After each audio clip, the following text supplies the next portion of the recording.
Everyone knows Mercado Libre stock can move fast, but many people still ask one simple question: what does this company actually do? Think of Mercado Libre as a shopping and money ecosystem built for Latin America.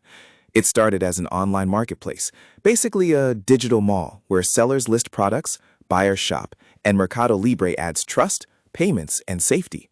Over time, it expanded far beyond just shopping.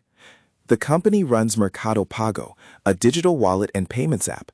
People use it to pay online or in stores, send and receive money, save, borrow, and help small businesses accept card and QR payments. In regions where traditional banking access has been uneven, this matters a lot. It also runs Mercado Envios, its logistics and delivery network. Shipping in Latin America can be slow and complex, so Mercado Libre invested in moving packages faster and more reliably. Better delivery makes people more willing to shop online in the first place. All of this connects into a loop. More shoppers attract more sellers. More sellers buy ads to get noticed. More transactions push more volume through Mercado Pago. More data helps the company offer credit to buyers and merchants. Faster delivery pulls everyone back again. This is why investors pay attention.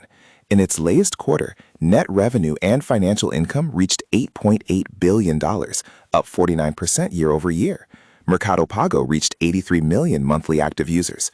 Those numbers suggest the ecosystem is still scaling. Who might consider this stock? Growth-focused investors who believe Latin America's digital economy is still early. But the risks are real. Free shipping and logistics are expensive. Lending can backfire if borrowers fall behind. Currency swings, regulation, and competition can make results volatile. So the real question is not just can Mercado Libre grow, it is whether it can keep that growth while staying in control of the risks. I am not a financial advisor, and this is not financial advice.